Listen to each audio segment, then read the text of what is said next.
Le père de Lucas le poussa violemment du haut de l'escalier en bois qui menait à l'entrée de l'appartement familial. Dans le 18e arrondissement de Paris. Les jambes du jeune homme heurtèrent chaque marche avec un bruit sourd. Un craquement sec résonna quand son tibia droit se brisa net.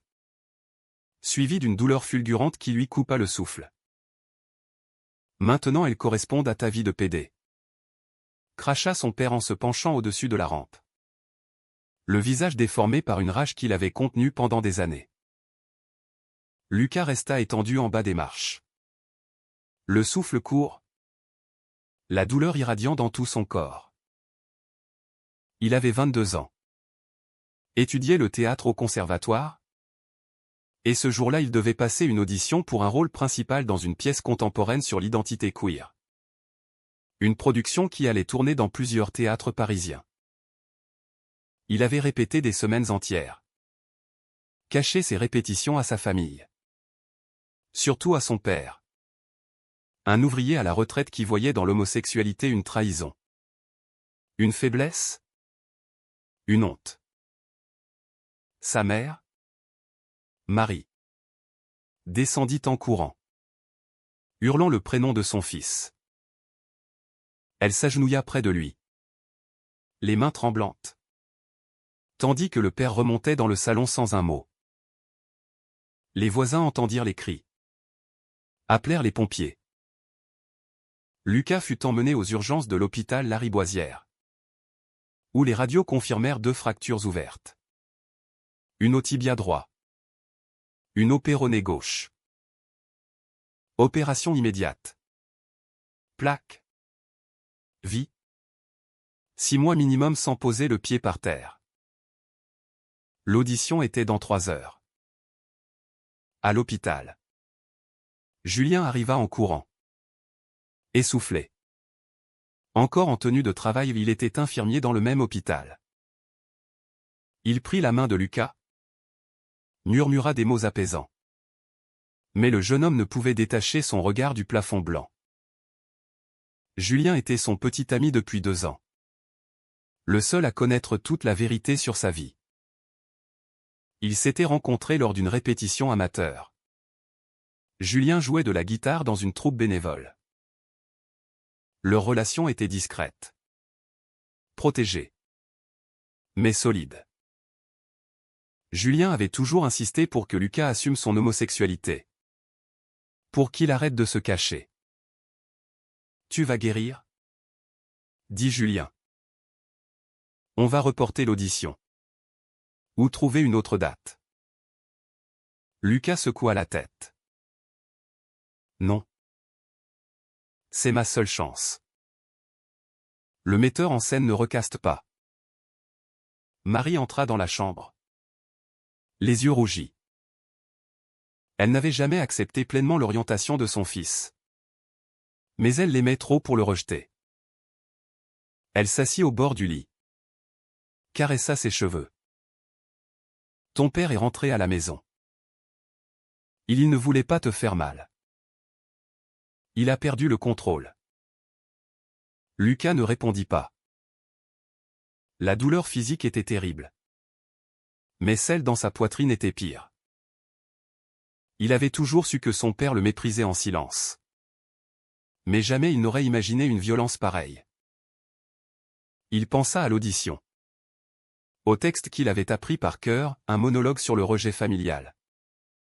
Sur la reconstruction de soi. Ironique. Le lendemain. Le chirurgien passa. Vous avez de la chance. Les nerfs sont intacts. Mais la rééducation sera longue. Pas de danse? Pas de scène pendant au moins 1 an. Lucas ferma les yeux. 1 an. L'audition était perdue. Sa carrière naissante. Brisée avant même de commencer. Julien resta toute la nuit. Dormant sur une chaise. Marie rentra chez elle. Promit de revenir le lendemain. Lucas ne dormit pas. Il repensait à chaque mot que son père avait prononcé au fil des années, les vrais hommes ne pleurent pas. Ne ramène jamais un garçon à la maison. Tu me fais honte. Il avait cru pouvoir vivre sa vie en parallèle. Sans confrontation. Il s'était trompé. 2 jours plus tard. Son père vint à l'hôpital. Il entra sans frapper. Posa un sac de fruits sur la table de chevet. « Je viens m'excuser. » dit-il d'une voix rauque. « J'ai eu un coup de sang. » Lucas le regarda sans expression. « Tu m'as brisé les jambes, papa. » Le père baissa les yeux. « Je voulais te faire réagir. Te remettre dans le droit chemin. » Le droit chemin. Lucas rit. Un rire amer. « Tu crois que casser les jambes de ton fils va le rendre hétéro ?» Le père ne répondit pas. Il resta silencieux quelques minutes. Puis partit. Marie, qui avait assisté à la scène depuis le couloir, entra en pleurs. Il regrette. Lucas. Il ne sait pas comment le montrer. Lucas tourna la tête vers la fenêtre. Dehors, Paris continuait de vivre. Indifférente. Julien revint le soir. Il avait pris un congé. « On va s'en sortir, » dit-il. « Je serai là. » Lucas le regarda. Et pour la première fois depuis l'accident, il sentit une lueur d'espoir. Mais au fond de lui, une question le rongeait, allait-il pouvoir pardonner? Et surtout, allait-il pouvoir se relever? Les semaines suivantes furent un calvaire physique et mental. Lucas fut transféré dans un centre de rééducation à Saint-Maurice, en banlieue parisienne. Chaque matin, des séances interminables, kiné, ergothérapie, piscine. Les jambes étaient immobilisées dans des attelles, puis dans des plâtres légers. La douleur s'atténuait, mais la frustration grandissait. Il voyait les autres patients marcher, courir, tandis que lui restait cloué. Julien venait tous les soirs après son service. Il apportait des livres, des films, des playlists. Il parlait de tout sauf de l'audition perdue. Lucas avait envoyé un mail au metteur en scène, expliquant l'accident. La réponse fut polie mais ferme, le rôle était déjà pris. Une autre chance. Peut-être l'année prochaine. Marie venait aussi. Souvent avec des plats faits maison. Elle évitait de parler du père. Lucas savait qu'elle était déchirée entre son amour pour son fils et sa loyauté envers son mari. Un soir, elle craqua. Il pleure la nuit. Lucas. Il ne dort plus. Il dit qu'il a détruit ton avenir. Il l'a fait? Répondit Lucas froidement. Marie baissa la tête. Il t'aime? À sa façon. Sa façon me fait mal. Julien, lui, essayait de maintenir la flamme. Il organisait des sorties en fauteuil roulant dans les rues de Paris quand le temps le permettait. Ils allaient au bord de la Seine. Regardaient les bateaux-mouches. Lucas sentait que Julien portait tout le poids de leur couple. Il s'en voulait. Un après-midi, Julien arriva avec une nouvelle. J'ai parlé à un ami qui travaille au théâtre de la Colline. Il monte une pièce sur le handicap et l'identité. Il cherche des acteurs avec vécu. Lucas fronça les sourcils. Je ne veux pas être le handicapé de service. Ce n'est pas ça. C'est une opportunité. Tu pourrais jouer un rôle qui te ressemble. Lucas hésita. L'idée l'attirait et le terrifiait à la fois. Jouer son propre trauma? Il n'était pas prêt. Mais Julien insista. Tu ne peux pas laisser ton père gagner. Ces mots restèrent dans la tête de Lucas. Il accepta de rencontrer le metteur en scène. La rencontre eut lieu dans un café près du théâtre. Le metteur en scène, une femme d'une cinquantaine d'années nommée Claire, fut direct. Je ne veux pas de pitié. Je veux de la vérité. Tu as vécu le rejet familial. La violence. C'est exactement ce que je cherche. Lucas raconta son histoire. Sans filtre. Claire écouta.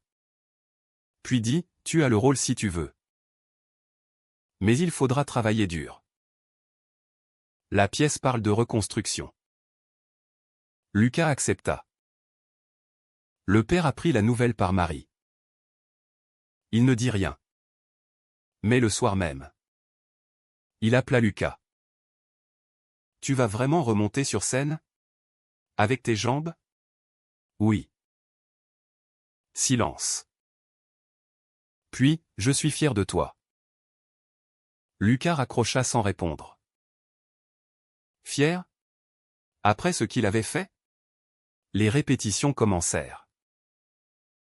Lucas jouait un jeune homme handicapé qui se bat pour son identité. Ironie du sort. Julien venait parfois assister. Leur relation se renforçait. Mais Lucas sentait une distance. Julien travaillait beaucoup. Rentrait fatigué.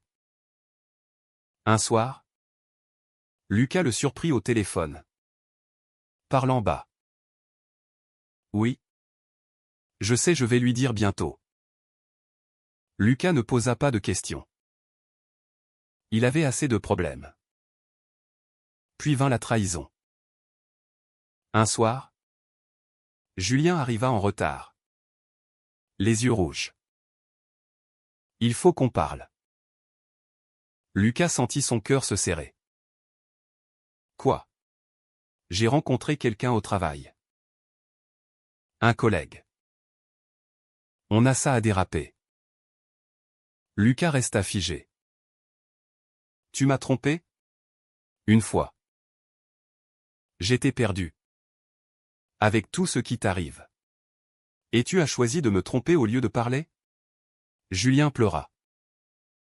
Je t'aime? Lucas. Mais je ne sais plus. Lucas le regarda partir. La douleur était plus forte que les fractures. Les mois passèrent. Lucas avançait dans sa rééducation. Mais son moral chutait. La trahison de Julien l'avait anéanti. Il se sentait seul. Inutile.